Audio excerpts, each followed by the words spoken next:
आता इथे जाड बुडाची कढई घेतली आहे आपण. कढईमध्ये थोडंसं अगदी चमचाभर इतकं तूप घालून घ्यायचे आणि कढईला आपल्याला छान असं तूप पसरून घ्यायचे.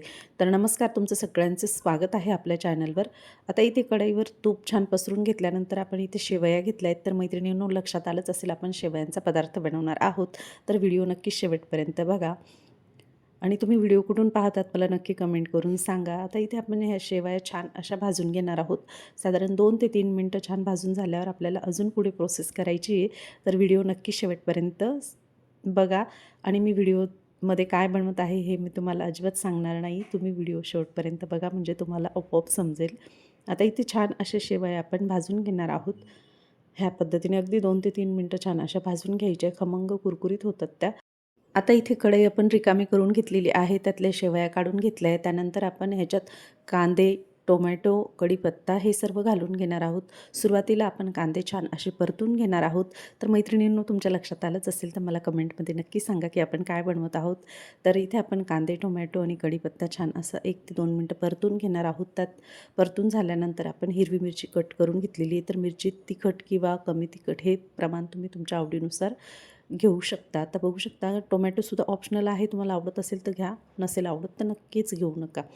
त्यानंतर इथे आपण 1 चमचा इतकं तेल घालून घेणार आहोत आणि पुन्हा याला छान असं परतून घेणार आहोत.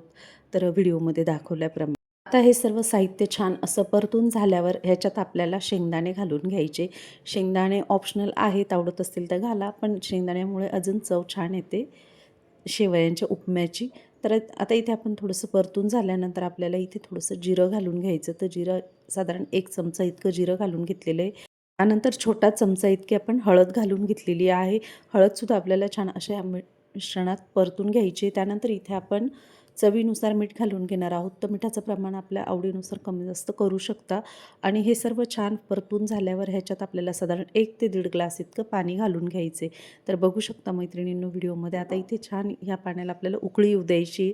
उकळी आल्यानंतर मग ह्याच्यात आपण जे भाजून घेतलेल्या शेवया होत्या ना, त्या घालून घ्यायच्या. तर बघू शकता तुम्ही व्हिडिओमध्ये.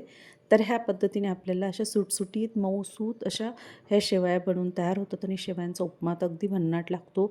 लहानांपासून मोठ्यांपर्यंत हा नाश्ता खूप आवडतो सगळ्यांना. तर नक्कीच करून बघा मैत्रिणींनो. आता ह्या पद्धतीने आपण 1 ते 2 मिनटं ह्याची वाफ काढून घेणार आहोत आणि वाफ काढून झाल्यानंतर पुन्हा हे असंच आपल्याला सेट होऊ द्यायचे.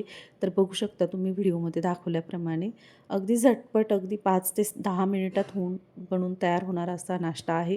तर नक्कीच करून बघा. बघू शकता आपल्या शेवयांचा उपमा बनवून तयार झालेला आहे. तर नक्कीच करून बघा, खाऊन बघा. व्हिडिओ आवडला तर लाईक, शेअर, कमेंट नक्की करा.